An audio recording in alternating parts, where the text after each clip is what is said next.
Salut à tous, on se retrouve aujourd'hui pour la vidéo bilan de mes lectures du mois de juin. Par avance, je tiens à m'excuser, je suis enrhumé, donc forcément vous allez m'entendre parler du nez. J'ai voulu mettre le ventilateur parce qu'il fait assez chaud dans la pièce et au final on l'entend beaucoup trop dans la vidéo. Donc je vais me sacrifier et essayer de survivre le temps du tournage.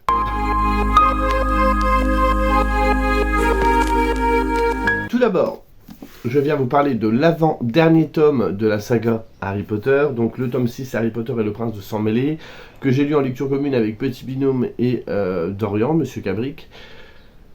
Je vais pas y aller par quatre chemins, je crois que de la série, c'est le tome que j'aime le moins. J'ai eu du mal en fait. Je l'ai commencé, j'étais content de retourner dans Harry Potter, et très vite j'ai eu du mal à avancer. Alors je vais pas dire que je vais pas parler de panne de lecture ou quoi, mais il y a un jour où... parce que j'essaie en fait de me... cantonné à peu près 100 pages par jour, comme ça je vois à peu près combien de temps je mets à lire le livre. Alors des fois je dépasse les 100 pages, des fois non. Mais c'est pas grave, mais c'est juste pour me donner une base à moi-même. Et là, il y a un moment dans la première partie où j'ai commencé à en avoir marre, je lisais, et je dis j'ai pas envie en fait. Je lis, je me force. Laisse tomber, j'ai refermé le livre, j'ai fait autre chose. Le lendemain je suis revenu et j'ai quand même réussi à le terminer. Parce que je trouve que la seconde partie était plus prenante que la première pour moi. Donc qu'est-ce qui n'allait pas dans ce tome? J'ai détesté le comportement de Harry et de Ron. Ron fait preuve d'ingratitude envers Hagrid, ça m'a agacé, mais d'une force. J'en ai parlé beaucoup avec Petit Binôme d'ailleurs. Ça m'a tellement gonflé en fait. Je peux pas vous expliquer pourquoi, mais... j'ai détesté sa façon d'être, mais après ça va avec le personnage qu'ils sont en train de vivre en fait, puisqu'on est dans un tome un peu transitoire pour les personnages, puisqu'ils atteignent l'âge de 16 ans. Donc on est dans l'âge ingrat, dans l'âge où les hormones travaillent, on en veut un peu après tout le monde, où on a plus l'innocence quand on est petit, d'aller vers les autres, d'être serviable, et l'âge adulte où on n'est plus responsable. Là on est entre les deux, on est un peu chamboulé, on est un peu rebelle. Donc c'est un peu ce qu'a voulu illustrer l'autrice à travers le personnage de Ron et aussi indirectement de Harry. Mais j'ai détesté le comportement de Ron. En plus, on est dans un tome où on va beaucoup parler de relations amoureuses. C'est pareil, ça m'a pas intéressé mais du tout, quoi. Je trouvais que l'accent était beaucoup trop mis dessus. Et ça m'a vite saoulé. Bien évidemment, encore une fois, Hermione reste la number one pour moi. Même si dans ce tome-là, elle déguste un peu sévère. Mais... ça, et ce que je n'ai pas aimé, c'est qu'il y a une intrigue qui est tissée autour de Drago Malfoy. Et j'ai trouvé que, autant vous savez, l'autrice elle arrive à faire des intrigues, parce qu'il y a un côté très thriller, très policier dans Harry Potter, avec des intrigues où on a la résolution à la fin. Même dans la plume, je trouve, dans sa façon d'écrire, c'est assez percutant à ce niveau-là. Mais là, franchement, le truc autour de Drago Malfoy, je trouvais que c'était une intrigue qui n'existait pas, quoi. On nous fait douter sur des trucs, et moi dès le début, j'avais déjà vu le livre, j'avais déjà vu le film une fois, mais bon, mes souvenirs sont très vagues. Mais là, parce que je me souvenais plus de la fin. Mais là, j'étais là, ouais, non, mais il y a, je sais pas, c'est comme le nez au milieu de la figure. Je vois pas ce qu'il y a de très suspicieux. Le suspense n'existait pas pour moi, donc j'ai trouvé cette intrigue, elle m'a pas intéressé. La seconde partie est plus intéressante, on va tourner sur des trucs autour de Dumbledore qui sont vraiment très prenants. La seconde partie, franchement, il y a un truc qui était très bien. On se pose beaucoup de questions autour de Dumbledore et c'est hyper intéressant. Mais également, je dirais pas qui, parce que du coup, je me dis qu'il y a peut-être des gens qui n'ont pas lu Harry Potter. Il y a beaucoup de révélations qui sont faites autour d'un personnage et autour de la construction de ce personnage, de ses origines en fait. Et ça, c'était super bien vu, parce que je trouve que ce qui est bien avec ce tome-là et avec ce que l'écrivaine veut faire, c'est qu'elle n'abat pas toutes ses cartes tout de suite, mais elle les abat pas tous plus tard. Vous savez, il y a des séries ou des trilogies où on lit, on nous dit rien du tout, et d'un seul coup, dans les 100 pages de la fin, on vous déballe toutes les révélations et vous trouvez que c'est un trop plein, que c'est trop et que c'est mal amené, c'est pas très intéressant. Que là, elle commence déjà à abattre certaines de ses cartes, à nous donner des pions pour avancer et pour nous mettre un petit peu en lumière certains points obscurs depuis le début de la saga. Et ça, j'ai trouvé que c'était bien amené parce que du coup, c'est beaucoup plus digeste. Et voilà. Donc, tome en demi-teinte. Honnêtement, parce que je peux vous le dire, parce que j'ai déjà lu le dernier tome, donc voilà, j'ai fini la saga Harry Potter, petite lame sur ma joue. Mais voilà, je sais que c'est le tome que j'aime le moins. Et je sais que le film est très controversé et pas très aimé. Je crois que j'en ai parlé avec Dorian qui m'avait dit qu'il n'a pas aimé ce film-là. Et je sais que dans la biographie de Alan Rickman, vous savez, qui est sorti il n'y a pas très longtemps, donc l'acteur qui joue Rogue, il explique que c'est le film où il n'a pas vraiment compris le scénario et que ça partait un peu nulle part et c'était pas très compréhensible. Donc voilà, il y a peut-être un cause à effet, j'en sais rien. J'ai recommencé tout doucement mon visionnage des films. Alors il me faut 3 jours pour en regarder un, parce que en ce moment ça va pas trop, donc dès que je suis devant la télé je m'endors, vous voyez bien. Mais voilà, donc tant pis. Il en fallait bien qu'il soit un petit peu le dindon de la farce, c'est ce tome-ci. Le mois de juin a été un petit peu le mois des lectures communes, donc la deuxième semaine, j'ai entamé et terminé du coup une duologie. C'est Nos fins violentes, le Thomas, c'est Plaisirs violents. Donc je l'ai lu avec Céline Lecture, on avait lu le premier ensemble, donc on a lu le deuxième ensemble. Le premier on l'avait lu au mois de mars. Et du coup là elle m'a dit, vas-y Laurent, on attaque le deuxième. Alors, il faut savoir que le premier, si vous suivez mes vidéos, que j'ai pas vraiment aimé, j'y suis allé vraiment à reculons, et franchement, mais quand je vous dis à reculons, j'avais pas envie d'y aller du tout, quoi. Et j'ai commencé à lire, le premier chapitre était sympa, donc je me suis dit, ça annonce du bon, on va voir. Donc, je vous dis quoi après. C'est édité chez Sabran ou Sabran, je ne sais jamais, c'est de Chloé Gong, et en fait, c'est une réécriture de Roméo et Juliette. Alors, réécriture au sens très très large, hein, parce que franchement, à part quelques scènes disséminées ici ou là, ça reste très léger. Il y a juste les personnages. Lui, il s'appelle Roma, donc Roméo Roma, et elle s'appelle Juliette. Voilà. En gros, c'est ça. On est en Chine, dans les années 20, il y a deux clans qui s'opposent. Alors, attendez, je vous dis pas de bêtises. Il y a les fleurs blanches et les écarlates. Ces deux clans qui s'opposent pour essayer d'avoir leur dominance sur le territoire de Shanghai. Mais on est dans un contexte aussi où il y a énormément de colons qui sont sur le territoire et qui refusent plein d'endroits aux Chinois, alors qu'ils sont quand même sur leur terre, hein, on résume bien. Donc voilà, on parle de racisme, on va parler d'énormément de choses politiques liées à tout ça.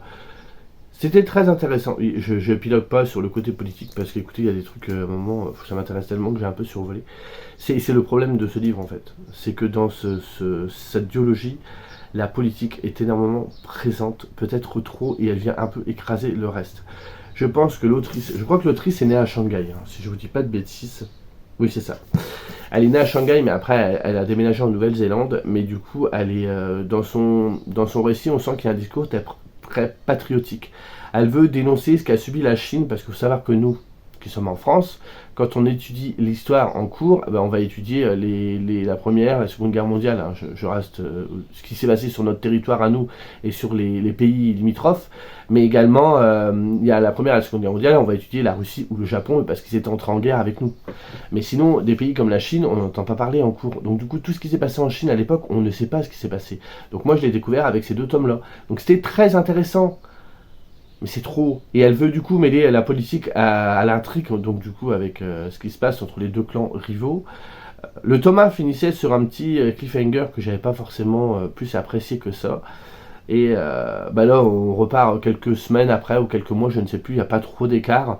Et du coup il se passe un petit quelque chose. Alors il y a un petit goût de déjà vu. Franchement quand le récit il a commencé, je fais ouais d'accord, enfin on prend les mêmes, on recommence. J'ai pas trouvé ça pertinent et après elle part sur autre chose, c'était quand même un peu plus intéressant. J'ai beaucoup plus apprécié ce tome 2 que le premier. Cela dit, je trouve qu'au niveau, alors je sais pas si c'est la traduction ou quoi, il y a vraiment des moments où il y a des mots qui sont employés, mais c'est des mots qui datent d'il y a 1000 ans quoi. Enfin, moi j'étais là, ça veut dire quoi? Donc j'allais sur mon téléphone et il est lourd le livre. J'allais sur mon téléphone pour savoir ce que ça voulait dire et c'est des mots qu'on n'utilise plus du tout aujourd'hui. Bon après dans le contexte c'est logique. On est en 1920. En 1927, même pour être précis. Après, il y a plusieurs intrigues. Donc, il y a plusieurs personnages. Vous avez les personnages principaux qui sont Roma et Juliette. Il y a une dynamique qui s'installe entre eux suite à la fin du tome 1 qui est plutôt intéressante, mais qui va vite être désamorcée. Et c'est dommage parce que, comme m'avait dit Céline, et je trouve ça très juste, le personnage de Roma gagnait en consistance parce que dans le tome 1, il est complètement écrasé par Juliette. Et dans le tome 2, il est plus mis en avant, mais ça dure pas assez longtemps en fait. Et au bout d'un moment, il repasse au second plan. Mais je pense qu'il y a vraiment des valeurs féministes dans son roman et elle veut vraiment mettre les femmes à l'honneur parce que, comme je vous disais, on est quand même en Chine où les Chinois sont un peu mis de côté à cause des colons qui viennent occuper le territoire. Et Juliette est issue, je crois que c'est les écarlates, elle. Et oui, c'est ça, c'est les écarlates. Et du coup, elle est un petit peu la digne héritière de ce clan, derrière ses parents. Et du coup, c'est une femme. Donc du coup, elle est un peu amenuie dans son rôle. Amenuie dans son rôle. Elle est un peu réduite dans son rôle parce que c'est une femme, donc forcément, elle ne sera pas comme un homme. Donc il y a tout ce côté-là qui est amené. Donc Juliette doit se battre pour son rôle. Et de l'autre côté, vous avez aussi Roma, qui lui est issu d'origine russe, donc il y a le côté un petit peu immigré qui est abordé, mais très léger. Hein. Donc voilà un peu la dynamique du livre, et les deux, vous sentez bien que là, Roméo et Juliette, hein, je vous fais un dessin, mais ils sont censés s'opposer. Là, on atteint quand même un niveau assez élevé parce qu'on va aborder une thématique, un moment de l'histoire assez important pour la Chine, mais je trouve qu'encore une fois, la politique est beaucoup trop présente. Donc en dehors des deux personnages principaux, oui, je pars dans tous les sens. Il y a des personnages secondaires, je trouve qu'il y en a qui sont mieux utilisés que d'autres, et il y en a qui sont pas assez exploités, qui ont vraiment du potentiel, mais elles les exploitent pas assez.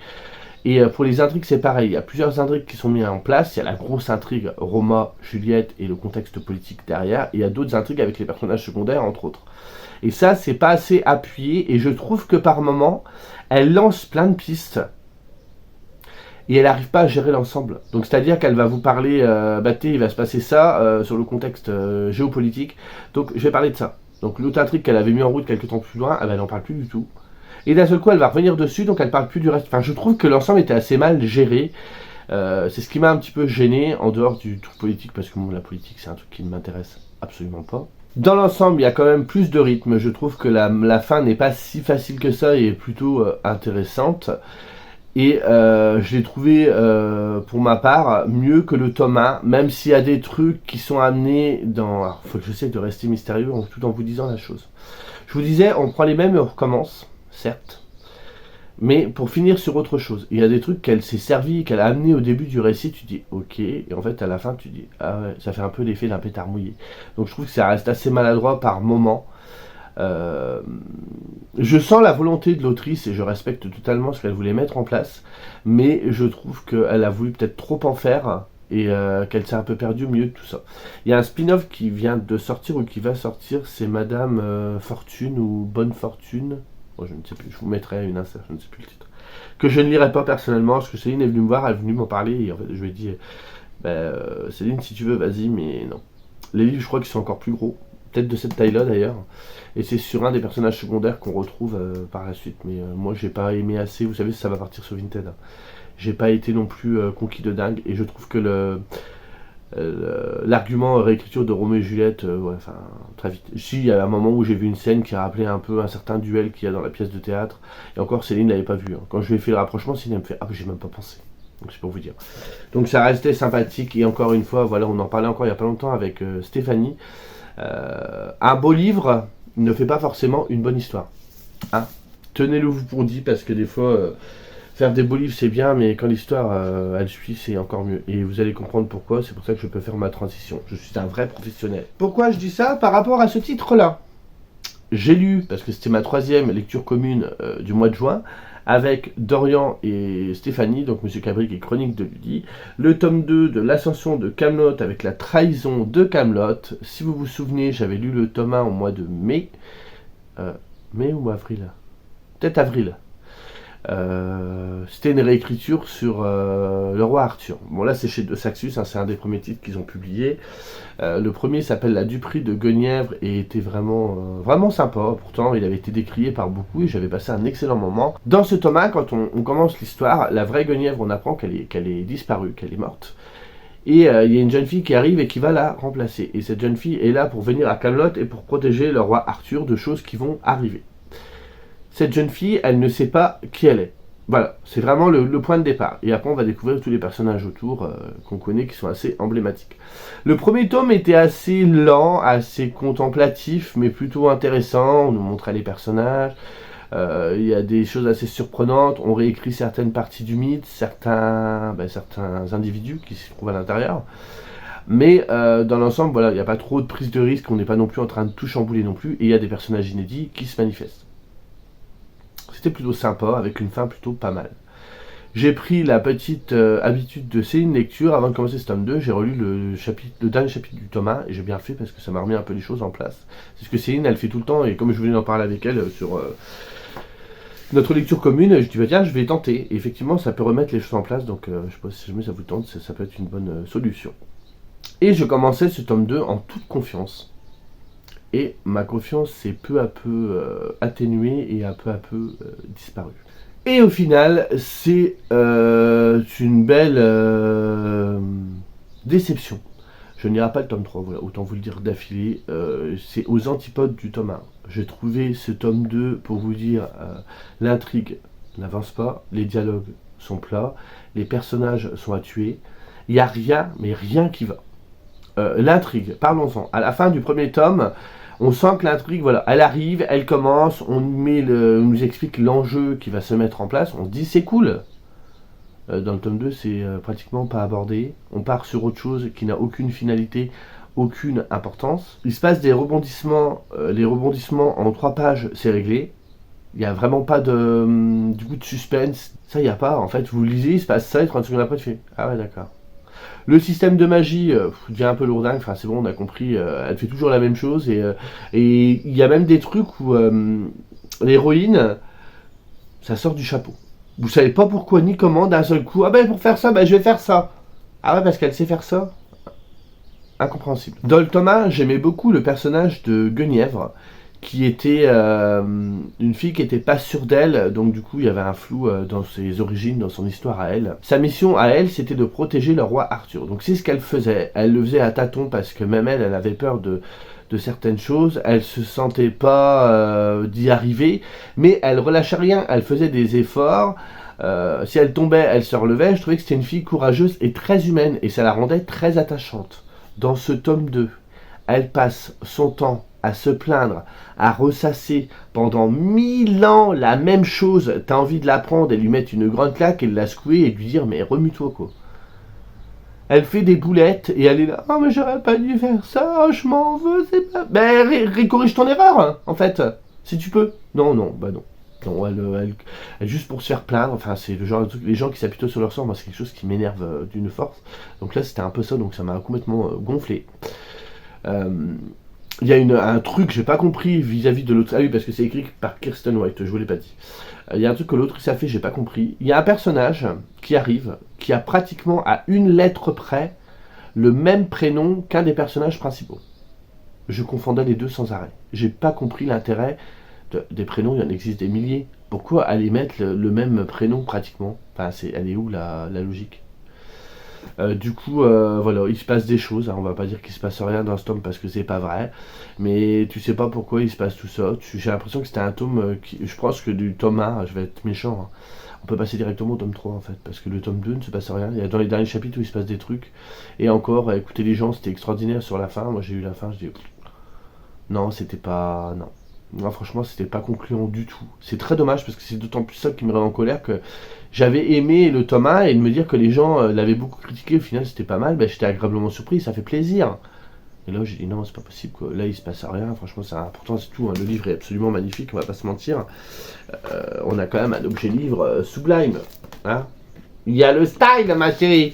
Mais là, ouais, il n'y a rien qui va. Il y a même des coups de théâtre qui arrivent. Enfin, il y a des personnages. Alors, pas que le personnage principal, Guenièvre, mais entre autres, un autre personnage aussi. J'ai pas compris son comportement. Enfin, je trouvais que c'était, je sais pas, des coups de théâtre, des retours de bâton, des trahisons. Enfin, je trouve que c'est mal fait. Il n'y a rien à retenir de ce tome. Et j'ai un petit regret parce qu'il y a un petit mystère qui plane depuis le tome 1. J'aurais bien voulu savoir ce que c'est, mais si je connais quelqu'un dans mon entourage qui le lit, j'irai lui demander ce que c'est la seule chose qui m'aurait retenu de lire le tome 3, mais je pense que je le lirai pas, j'ai plein de choses à lire, donc je vais pas passer mon temps et perdre mon temps sur un tome 3 quand j'ai pas aimé le tome 2, je trouve que ça ne se mérite pas. C'est dommage parce qu'on était dans la légende du roi Arthur et que c'était plutôt cool, surtout quand on n'y connaît rien, parce que quand on y connaît, on peut un peu appréhender certaines actions, certains éléments de l'intrigue, mais quand on n'y connaît rien, on s'y attend pas forcément. J'en attendais pas vraiment grand chose, mais j'ai été déçu quand même quoi. On va parler graphiques, c'est le seul que j'ai lu ce mois-ci, oui, en ce moment les graphiques j'en lis pas beaucoup. C'est Nekomajin de Akira Toriyama chez Glénat. Alors depuis le début, vous avez dû voir que mes lectures c'est pas la fête, hein. C'est très mitigé, voire j'ai pas aimé. Le mois de juin n'est pas le meilleur mois de lecture pour moi et celui-là ne fait pas exception à la règle. Moi j'ai acheté ce tome-là pour compléter ma collection des œuvres de Toriyama Sensei. Il faut savoir qu'il a disparu il y a peu et que du coup voilà, je veux découvrir encore plus qu'avant ses œuvres. Donc je me suis jeté sur celui-ci dont j'avais déjà entendu parler plusieurs fois mais je ne savais pas trop de quoi ça parlait. Donc dans cette histoire on va suivre Neko Majin. Neko en japonais ça veut dire chat, donc ce personnage là.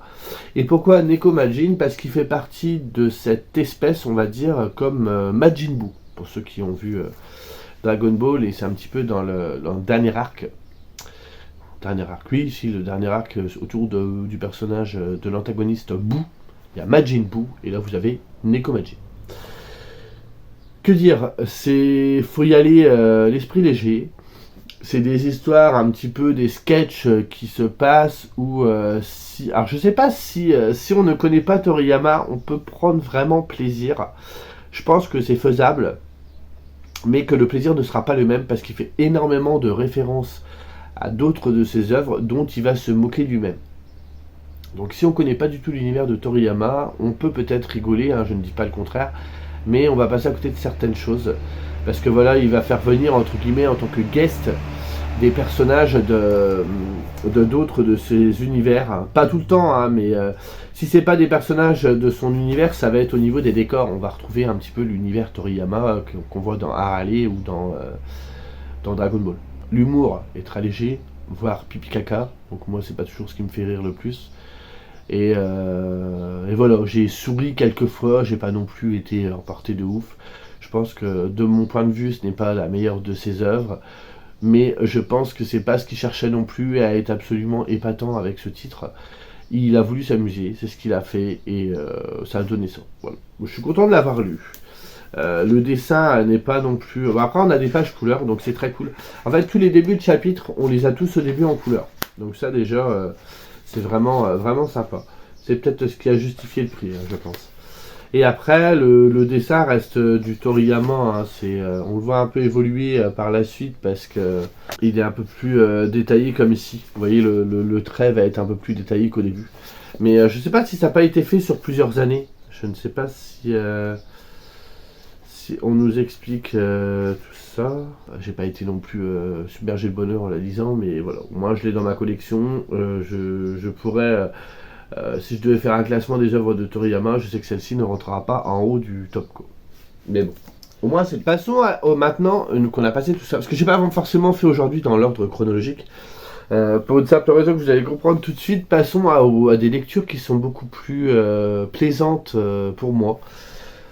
Notamment un début de série que j'ai adoré. J'ai découvert les 2 premiers tomes de la trilogie Léa Blackwood de Anne-Sophie Billet chez Doshin Éditions. Le tome 1 s'appelle Les Chasseurs de l'Ombre, le tome 2 Les Chasseurs d'Éclipse. Le tome 1 je l'ai eu aux Imaginales, le tome 2 je l'ai commandé dès qu'il est sorti et le tome 3 doit sortir au mois d'août et comme ça la trilogie sera terminée. On est sur du hardback, je vais prendre que le premier. Dans cette œuvre, on suit une jeune fille qui s'appelle Léa, qui a 2 amis qui s'appellent, je ne sais plus, Max et Isa. Et ils sont ce qu'on appelle des chasseurs, c'est-à-dire qu'ils chassent les créatures surnaturelles. Ils ont été formés par la grand-mère de Léa, parce que Léa est élevée par sa grand-mère, parce que ses parents sont morts quand elle était encore enfant. Et on va sentir très vite, hein, pour vous faire une idée, des vibes à la Buffy. C'est assumé, l'autrice m'en a parlé sur le stand, elle assume ce qu'elle fait, elle s'en inspire, elle ne copie pas, on sent vraiment qu'il y a les vibes qui sont présentes, voilà. Mais je trouve ça vraiment tout à son honneur de vouloir rendre hommage à sa série sans bêtement la copier. Elle amène ses propres personnages, même si tu sens que tel personnage, il s'inspire d'un tel et d'un tel. Dans tout le récit, elle va faire des clins d'œil, que ce soit au niveau des décors, que ce soit au niveau de l'humour, au niveau aussi de l'autodérision, c'est vraiment plutôt sympa. Et du coup, dans ce tome 1, il se passe des meurtres. Et du coup, Léa et ses amis vont commencer à enquêter et vont rencontrer, entre guillemets, le mystérieux Damien. Voilà, je m'arrête là. On est sur de l'urban fantasy plutôt classique. Ça reste très sympa, ça se lit vite, ça se lit bien, c'est pas écrit trop petit. Voilà. C'est plaisant, c'est pas prise de tête. Tu sais où tu vas, c'est pas forcément C'est la lecture plaisir, vous savez, on n'est pas toujours obligé d'avoir une histoire qui est complètement hallucinante, qui va... C'est comme, vous savez, et c'est pas péjoratif quand je dis ça, comme les gens qui regardent leur petite série le soir à la télé. Moi, par exemple, je vous fais une confession, ça reste entre nous. Tous les soirs, je regarde Ici tout commence à la télé. Je sais, c'est des séries très légères. Il y en a qui vont dire, ouais, c'est les feux de l'amour. Moi, ça me détend pendant 20 minutes, je pose mon cerveau, j'oublie tous mes soucis, je regarde ça. Alors oui, c'est pas toujours bien écrit, oui, c'est pas toujours bien joué non plus, mais c'est pas grave, c'est pas le but. Le but, c'est juste de détendre les gens, faut arrêter d'essayer de tout intellectualiser. Et là, c'est ça en fait, c'est... l'autrice se paye un kiff. Je vais écrire mon histoire, alors elle fait ça bien, moi je l'ai lu, j'ai passé un super bon moment avec une petite intrigue derrière qui était plutôt plaisante. L'humour a fait mouche avec moi et m'a bien fait rire, et j'en demande pas plus, et ça fait le job, et c'est le principal. La fin du tome 1 nous donne envie de lire le tome 2, la fin du tome 2 nous donne envie de lire le tome 3, on a des mystères dans le tome 1, il y en a une partie qui est résolue dans le tome 2, et ça c'est vraiment cool, et on attend le tome 3, alors tout n'est pas parfait, je tiens quand même à le dire. Il y a des... Au niveau de l'édition, il y a des problèmes de faute et d'orthographe, hein, j'ai remarqué. C'est pas d'orthographe de coquille, bon, c'est pas très grave, mais je le dis. Hein. Il y a aussi, pour moi, quelques incohérences. Il y a quelques trucs que je n'ai pas vraiment compris. Si j'ai bien lu le début du livre, l'intrigue prend place en France. Et pourtant, à un moment donné, ils se rendent dans un lycée. Et ils voient des casiers. Et l'héroïne dit, je crois que c'est l'héroïne, elle dit ah, c'est bien les casiers d'un lycée typiquement américain. Bah, j'ai cru qu'on était en France. Donc pour moi, c'est un petit peu incohérent. Ça, et pareil, on nous annonce un antagoniste extrêmement méchant. On nous annonce un truc, mais de taré. Et quand le personnage il arrive, tu te dis, ouais, enfin, ça correspond pas en fait. On nous fait un teasing de dingue. Et quand le personnage se pointe, enfin, il est pas plus méchant que ça, moi, il me fait pas peur, quoi. Voilà, c'est très léger, c'est juste histoire de dire qu'il y a 2-3 trucs qui ne vont pas. Après, faut pas y aller en mode c'est une tuerie, c'est extraordinaire. Pareil, encore une fois, c'est pas pour si jamais l'autrice, je pense pas, mais tombe sur cette vidéo, c'est vraiment pas pour la vexer. Mais je pense que c'est pas le but. Le but, c'est si vous aimez les petites séries, alors je vais prendre cet exemple-là des années 90, à la Charmed, à la Buffy, allez-y. Vous allez passer un super bon moment. Moi, je l'ai lu en un jour ou deux, ça se lit très très bien, très très vite. Et je n'en demande pas plus, et c'est ce que ça m'apporte. Et franchement, des fois, c'est très cool aussi d'avoir ce genre de récit sous la main. Entre deux lectures peut-être un peu plus complexes, par exemple, vous voyez derrière le Chloé Gong, là où on parle beaucoup de politique, vous lisez ça, voilà. Moi, le principal dans ma vie, quand je lis un livre, c'est que je passe un super bon moment et que ça m'évade du quotidien. Ça a été le cas, donc tant mieux. Et je n'en attendais rien, je n'ai pas été déçu, donc c'est nickel. Voilà, après vous avez tout le côté fantastique avec tout le folklore, vous allez avoir toute une petite mythologie qui va être mise en place. C'est jamais trop non plus trop forcé, je pense que dès le début, l'autrice avait pour conviction de faire une trilogie, mais pas non plus un truc de dingue. Et elle n'a pas voulu non plus mettre la barre trop, et tant mieux, ça évite de se péter la gueule. Elle fait son truc, elle le fait super bien. Et ça fonctionne de fou, donc j'ai hâte de lire le dernier tome, comme ça ce sera encore une saga de terminer. Et je sais que ça ne m'empêchera pas de la relire un jour, parce que j'ai vraiment passé un super bon moment. Il y a un petit peu de romance aussi, mais ça reste très léger, ça fait très série ado, quoi. Mais c'était très cool. Carrément autre chose, encore une fois je suis passé à autre chose, parce que j'avais envie de le lire, je l'avais commencé il y a... Non, je l'avais pas commencé, je l'ai acheté il y a 1 an. Et il était temps que je le sorte. Et c'est une certaine émission qui me l'a fait ressortir. C'est Reine de Nicky Doll, l'art du drag à la française chez Hors Collection. Je l'avais acheté à la suite de mon visionnage de Drag Race France saison 2, avec lequel m'a initié Margot. Et du coup, quand l'émission elle est passée, les mois ont commencé à filer, et au bout d'un moment, j'avais plus cette envie. L'envie d'être à fond dans l'univers drag est un petit peu passée.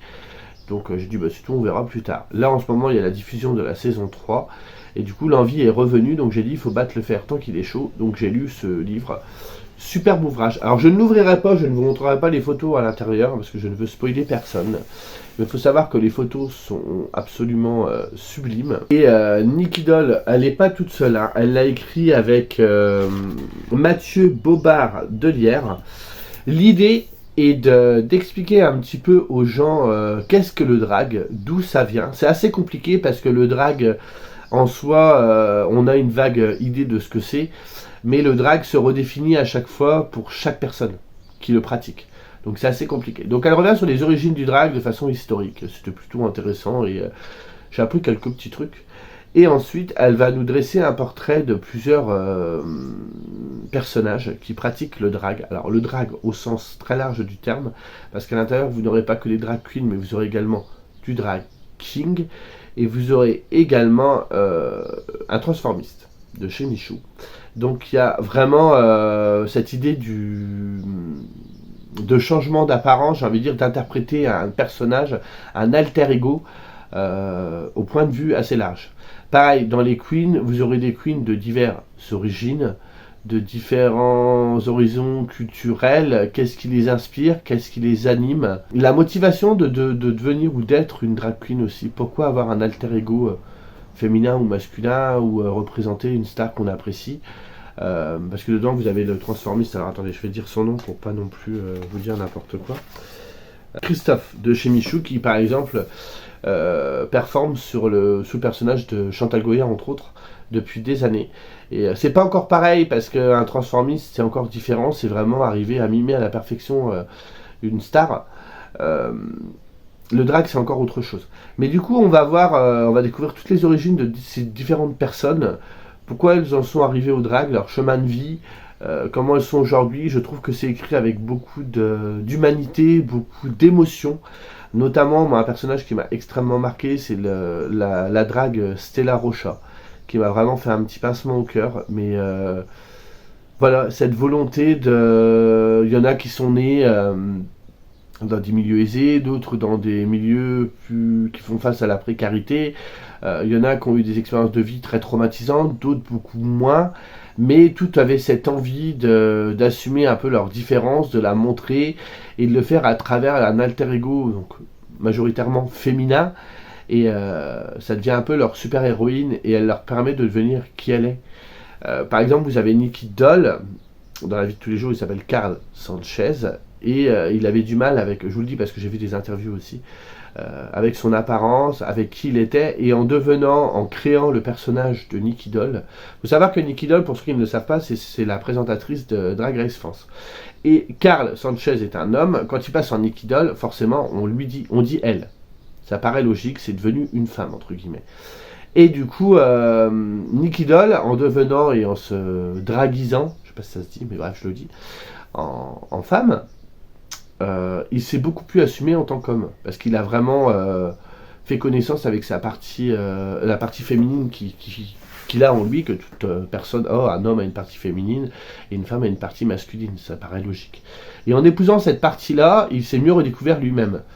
Et du coup, je trouve que c'est vraiment un art qui va amener sur énormément de thématiques, donc c'est-à-dire sur la culture. Par exemple, dans la saison 3 de Drag Race, vous avez une drag queen, Norma Bell, qui est réunionnaise. Donc elle nous a parlé un petit peu de son pays à travers son art, à travers ce qu'elle porte. Et elle chante, donc du coup, à travers ses chansons qui sont en créole, je crois que c'est du créole. Parce qu'il y a plusieurs créoles aussi, hein. C'est la mode. Vous avez aussi des gens qui s'inspirent de créateurs. Alors moi je connais rien du tout en mode, hein, franchement. Mais il y en a, ils vont voir quand ils performent sur la scène de l'émission. Il y en a qui disent ah ouais cette robe je m'en rappelle, c'est du Jean-Paul Gaultier et tout. Alors moi j'y connais que dalle. Hein.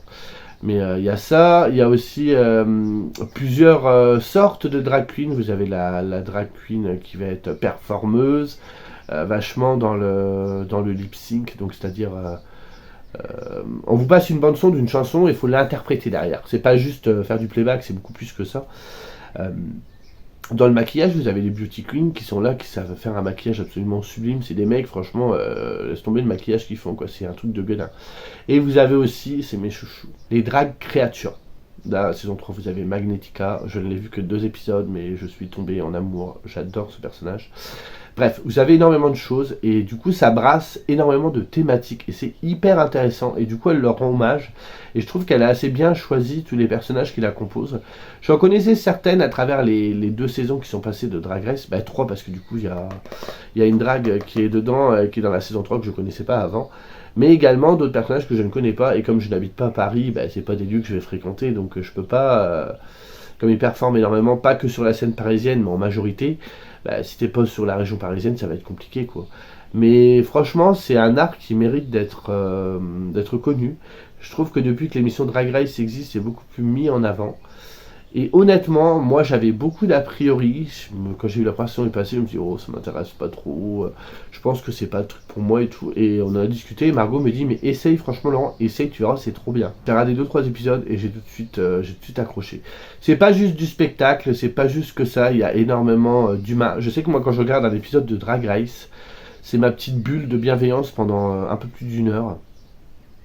C'est même à la fin, vous savez, ils sont jugés parce qu'il y en a une qui est éliminée par semaine. Le jugement n'est jamais violent, n'est jamais cinglant. Tout est fait avec extrêmement d'humanité, de bienveillance. C'est jamais tourné sur un côté trop négatif. Quand une queen doit partir, on la jette pas comme un vieux chiffon, quoi. On arrive à amener la chose en lui disant que c'est que le début de quelque chose d'extraordinaire. Enfin, je m'écarte un peu du livre, mais c'est vraiment génial. Après, je pense quand même qu'il faut aimer un petit peu le drag pour lire ce livre-là, sinon je pense que ça peut ne pas vous parler. Mais franchement, les photos à l'intérieur sont absolument sublimes. Bah, quand vous voyez déjà cette photo-là, vous dites, voilà quoi. Et c'était vraiment, j'ai passé un super bon moment, c'est un livre que je vais garder, c'est un livre que je relirai peut-être plus tard. Mais voilà, si j'aimerais un jour, j'espère pouvoir le faire, hein, voir un show drag, que ça doit être autre chose. Le voir sur une émission télé à travers son écran, c'est bien, mais en vrai, je pense que c'est carrément différent. C'est comme un concert, vous voyez un concert en DVD, un concert en vrai, ça n'a rien à voir. Donc j'aimerais pouvoir faire ça un jour, mais j'ai passé un super bon moment et ça m'a fait du bien de lire un petit peu quelque chose d'un peu plus biographique. Vous savez, dans ce documentaire et tout, j'en lisais plus beaucoup, donc là j'étais content de redécouvrir ça. Et la dernière lecture du mois de juin, bon je vais surprendre personne, Le Château des Oliviers de Frédéric Hébrard et sa suite qui s'appelle 20 ans après, hein, qu'elle a écrit en collaboration avec sa fille et son fils, donc Catherine Vell et François Vell. Alors, ça va être compliqué d'être objectif sur ce roman que j'ai lu. Alors j'ai compté, j'ai dû lire 4 ou 5 fois depuis que la série est passée à la télé, donc c'est-à-dire depuis 30 ans. C'est sorti en 93 sur France 2. Je crois, mais là j'ai un doute du coup, parce que je crois qu'il y a d'abord eu la série télé et ensuite le roman. Parce que je sais que j'avais vu à l'époque une interview de l'autrice, donc Frédéric Hébrard, qui expliquait qu'on lui avait commandé une saga de l'été, et elle avait quelques mois pour l'écrire, elle était en panique et tout, donc je me demande s'il n'y a pas eu d'abord le scénario avec les 8 épisodes d'1 h 30, et qu'ensuite ça a été adapté en roman et qu'on l'a sorti dans le commerce pour voilà, les gens qui réclamaient, faire un peu de sous, on va pas se mentir. Et à l'époque, on n'avait pas à notre disposition comme maintenant, dès qu'une série sort, en streaming ou en cassette vidéo ou en DVD, c'était beaucoup plus long à venir et tout n'était pas transposable sur un autre format. Donc je ne sais pas, j'ai un doute parce que j'ai commencé à revisionner, parce que je suis fou, furieux avec ça moi, donc j'ai relu le livre, mais je regarde aussi la saga, elle est disponible sur YouTube, donc je regarde les épisodes, même si je les ai en DVD, mais bon bref. Et au début, on nous met scénario et adaptation d'un roman de Frédéric Hébrard, donc je sais pas du coup. J'ai un peu le doute de savoir quoi et qui est mis en truc, mais quand même. Donc en gros, pour faire simple, on suit le personnage d'Estelle Laborie, qui décide de se séparer de son compagnon et qui repart dans le sud, près de Châteauneuf-du-Pape, pour retourner à ses racines et habiter au château des Oliviers. Donc c'est le lieu où elle s'est vue naître, où elle a grandi, mais c'est un lieu qui est aussi porteur de malheur. Il s'est passé des choses pas très bien, il y a eu des secrets de famille et compagnie. Et elle apprend peu de temps après qu'il y a un promoteur qui veut construire un parc de loisirs qui s'appelle Seagal Land, qui viendrait dynamiser la région, amener beaucoup d'emplois. Mais pour ça, il faudra raser son château des Oliviers, son domaine, et se retrouverait au fond d'un lac. Estelle, elle n'est pas d'accord. Elle a décidé qu'on ne touchera pas à ses racines et à son domaine. Donc elle a décidé qu'elle se battrait jusqu'au bout. Voilà, c'est un petit peu la dynamique du début. Bon, après, il se passait énormément de choses, bien évidemment, hein. Il fallait tenir en haleine les téléspectateurs pendant 2 mois. À l'époque, ça durait de juillet et août. Je me souviens que c'était même début septembre, parce que je crois que le dernier épisode, moi, j'avais demandé à ma mère, parce que j'avais à l'époque une dizaine d'années, j'avais demandé à ma mère si on avait repris l'école la veille. Je crois que ça passait le mardi soir ou le lundi soir. Bref. Et je lui avais demandé si je pouvais rester veiller pour voir le dernier épisode, je voulais savoir la fin en fait. Et elle m'avait dit oui. Je me rappelle que j'avais été trop content d'ailleurs, parce que le lendemain il y avait d'école. Mais elle m'avait dit oui, vas-y. Il me semble, hein, dans mes souvenirs, parce que c'est très vieux maintenant. Et voilà, et c'était la bonne époque, moi j'adorais les sagas d'été, je les ai pas toutes vues, hein, mais j'adorais ça quand il fallait se tenir en haleine une semaine sur l'autre, et on découvrait des trucs, et je trouve que pour moi c'est l'une des meilleures, avec Les Cœurs Brûlés, mais qui est beaucoup plus romantique, et je trouve qu'il est beaucoup moins bien joué. Il y a des personnages, je trouve c'est un peu... Le jeu il date un peu quand même là, hein. Je trouve que le jeu des acteurs il est un petit peu daté par rapport à maintenant. C'est un petit peu changé, mais c'est très sympa. Après c'est vraiment les vibes de la saga familiale par excellence. J'ai passé un bon moment, par contre ça faisait très longtemps, la dernière fois que je l'ai lu c'était en 2012, 13, je ne sais plus. Il était ressorti pour les 20 ans, ouais, 2013 parce que pour les 20 ans, voilà. Pour les 20 ans de la série, ils avaient ressorti donc le livre original, plus une suite pour célébrer l'anniversaire du Château des Oliviers. Malheureusement, cette suite a été très controversée par tout le monde, moi-même. Moi, quand j'ai appris ça, j'avais foncé chez mon libraire à acheter le livre. Et je me dis, mais la suite, elle est énorme, le livre, il est énorme et tout. Et en ouvrant le bouquin, en fait, tu te rends compte que la moitié, par exemple, là, vous voyez, le livre, il fait 634 pages. Et voilà, le titre exact, c'est 20 ans après, la Belle Romaine. Voilà, la suite, c'est que ça. Hein. Alors que la série d'origine, c'est ça. Hein. Et du coup, c'était pas précisé sur la couverture. Donc moi, je l'ai acheté, je rentre chez moi, je commence à le lire. Bah, je fais, ça me dit quelque chose. Et là, surprise, en fait, on vous a remis le roman d'origine, mais on n'avait pas prévenu. Donc en fait, moi, j'avais été voir sur Internet à l'époque. Tous les gens, bah, ils gueulaient, quoi. Franchement, c'était un peu de la publicité mensongère, quoi.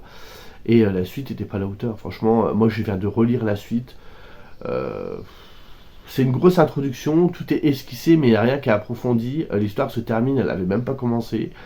Ce que je déplore en plus, bon, c'est un mini spoil, mais dès le début, vous commencez à lire le livre, la moitié des héros les a tués. Enfin, elle les a tués. Ils ont disparu pour diverses raisons, ils étaient là, ok, bah, ça sert à quoi de faire une suite si tu tues tout le monde en fait. Bref, c'était assez chiant. Je l'ai relu, je m'attache à personne. Je trouve que c'est... Ouais, il y a des rebondissements, mais ce que je ne comprends pas, c'est que l'histoire d'origine, elle l'a écrit... Je crois qu'elle l'a écrit avec son fils, l'histoire d'origine. Mais là, ils l'ont écrit à Sima pour nous faire une suite de 150 pages qui n'a aucun intérêt. Ok, bref. Je pense qu'on aurait dû s'abstenir et rester sur l'histoire d'origine. Et je trouve encore, et j'assume aujourd'hui, de dire que faire des reboots 20 ans après, ça sert à rien, souvent c'est très mauvais. Donc abstenez-vous, hein, franchement, sérieusement. Sinon, pour l'histoire d'origine, bah, moi j'ai passé un excellent moment. Hein, je l'ai lu en 2 jours. J'ai eu du mal à m'y mettre, mais finalement je l'ai bouffé. J'avoue que il y a quand même des moments où c'est assez compliqué de suivre, surtout au début. Alors moi je connais bien la série télé, donc j'ai vite les images en tête. Par exemple, dès qu'on parle d'Estelle Laborie, moi dans ma tête j'ai Brigitte Fosset. Enfin, tout se remet en place très vite, les acteurs, le visage des personnages, c'est des acteurs quoi. Et le début, si on n'y connaît rien, je trouve que c'est un petit peu brouillon, on peut vite être perdu. Et il y a des moments où les dialogues dans le livre sont exactement les mêmes dialogues que dans les films, bah, dans les épisodes. Et du coup, je me disais, mais en fait, ils ont fait quoi? J'avais l'impression qu'ils avaient pris le scénario, donc il n'y a que des lignes de dialogue, forcément. Et entre deux dialogues, on va faire un peu de narration pour donner un peu du corps au texte. Et on balance ça. Autant sur la fin, je trouve que ça se corrige beaucoup mieux et que c'est beaucoup plus plaisant. Après, vous aurez quand même une certaine différence à découvrir l'un ou l'autre format. Parce que dans la série, il y a des personnages qui n'apparaissent pas dans le livre et qui ont quand même un certain rôle. C'est pas un rôle primordial, mais c'est des personnages secondaires. Mais voilà. Et dans le livre, il y a certains moments où on va avoir les pensées des personnages qu'on n'aperçoit pas dans la série. Qu'on ne peut pas nous décrire les pensées d'un personnage. Et du coup, les deux se complètent bien. Après, je sais que si on n'a pas vu la série, je sais pas si on peut adhérer facilement, surtout au début. Je trouve que c'est un peu amené d'une façon un peu bancale. Mais ça reste très très sympathique. Et du coup, il y a aussi tout le côté terroir. On est en Provence, donc on va nous amener toute la culture du sud, c'est-à-dire l'environnement campagnard, les cigales, toutes les herbes aromatiques, le vin, la nourriture, la poésie avec Frédéric Mistral, le contexte aussi, tout ce qui est nature avec l'histoire du Rhône, les légendes qui tournent autour du Rhône. Donc si on n'est pas familier de cette région, on va avoir du mal à comprendre. Mais là, je trouve que c'est bien amené, donc on comprend bien. Et ça nous donne envie d'aimer cette région. Moi, j'y suis jamais allé. Mais ça nous donne vraiment envie d'y aller et d'adhérer en fait à tout ça. Et comme du coup le château des Oliviers a des vignes, en plus d'avoir des oliviers, il y a aussi tout ce qui est autour de la culture du vin. Mais c'est jamais trop lourd, donc ça se passe très bien. Et voilà. Après, moi je suis pas objectif du tout parce que ça reste quand même une œuvre qui m'a marqué quand j'étais enfant. C'est quelque chose que je regardais avec ma maman, donc du coup j'en ai gardé un grand souvenir. Et du coup, avec le temps, c'est devenu ma Madeleine de Proust. Et je peux comprendre que certains lisent et vont dire ouais, c'est daté, ouais, c'est un peu cucu. Je peux comprendre. Moi, j'aurais pas le regard qu'il faut dessus. Je serais forcément biaisé. En plus, il y a ce côté nostalgie, puisque du coup, Estelle Laborie, quand elle arrive dans son domaine, elle repense à autrefois, quand elle était gamine, et ci et ça. Et du coup, moi, ça me ramène à moi, quand j'étais gamin, ce que je faisais à ce moment-là, je crois que j'étais en CE1 ou CE2, donc c'est très vieux, j'ai très peu de souvenirs. Mais le peu de souvenirs que j'ai se rattache forcément à cette période. Et en plus, moi, je partais pas en vacances. Donc je restais à la maison, les grandes vacances d'été, donc du coup j'avais cette petite fenêtre ouverte sur autre part. Et ça se faisait à travers cette série-là. Donc il y a tout ça qui se mélange et qui font que j'ai un attachement particulier à cette histoire. Je pourrais pas vous la conseiller. Si vous voulez, franchement, et allez-y d'abord, je pense, par le livre, même si vous me direz si jamais il y en a certains d'entre vous qui tentent. Si c'est pas trop dur à accrocher les wagons au début. Mais à côté de ça, la série donc est dispo gratuitement sur YouTube. Vous tapez le Château des Oliviers, vous allez tomber dessus. Mais ça date. L'image, elle est en 4 tiers parce que c'est dans les années 90. Vous avez toute la culture, donc c'est-à-dire tous les vêtements, toutes les coiffures de l'époque. Il n'y a pas de téléphone portable. On voit au début Estelle appeler son amant sur l'autoroute dans une cabine téléphonique avec une carte à puce. Vous voyez. Mais je pense que voilà, la plupart des gens qui regardent ma chaîne, je l'ai regardé dans les statistiques de YouTube, c'est principalement des gens qui sont dans ma tranche d'âge, qui ont 35-40 ans, donc vous avez connu les années 90. Donc il y aura peut-être ce côté nostalgique. Mais il faut s'attendre à un côté un peu rétro. Vous attendez pas à quelque chose de très moderne, parce que c'est pas le cas. Mais justement, c'est bien, c'est que ça a enfermé dans son écran toute cette vibe, toute cette époque, et j'aime beaucoup. Après, ça reste un petit peu un côté, un petit peu Dallas, un petit peu dynastie, voilà, on est dans les sagas, donc il y a ce côté-là qui est présent. Même si je trouve que l'intrigue du Château des Oliviers, pour moi, se tient mieux que celle des Cœurs Brûlés. Personnellement, si on devait faire un comparatif. Même si j'aime beaucoup aussi les Cœurs Brûlés, ça va sans dire, ou même Zodiac, qui était beaucoup plus récente, qui est sorti il y a une vingtaine d'années maintenant. Mais après, les sagas, je sais qu'avec le temps, ça a plus tourné vers des sagas un peu thriller. On était toujours sur des affaires de meurtre, c'était un petit peu différent. Bref, voilà. Donc, c'est tout ce que j'ai lu au mois de juin. Je pensais que j'avais lu moins que ça, au final, c'est plutôt pas mal. Si je devais retenir ma meilleure lecture, bon, je mets pas Château des Oliviers parce que ce serait pas honnête. Ce serait Léa Blackwood, parce que je l'ai pas fait au mois de mai. J'ai oublié de faire la meilleure lecture. Et la pire lecture, bien évidemment, ça va sans dire, c'est La Trahison de Kaamelott, et je ne lirai pas le tome 3. Donc voilà, je vous remercie de m'avoir écouté. Dites-moi si vous avez eu un bon bilan de lecture pour le mois de juin, quels ont été, encore une fois, dites-moi, pour la vidéo plus tard, dites-moi quels sont vos coups de cœur, vos lectures préférées, comme ça après moi je pourrais faire une vidéo sur le sujet. Je m'excuse encore une fois de ma voix, que je parle du nez, j'espère que ça vous a pas trop incommodé. Moi j'ai survécu, en fait il y a un petit vent là, donc ça va, j'ai pas mis le ventilateur et j'ai pas crevé de chaud parce que c'est une pièce où on a vite chaud. Et voilà, bon, j'arrête de vous raconter ma vie, tout le monde s'en fiche, et je vous dis à bientôt dans une prochaine vidéo. Salut.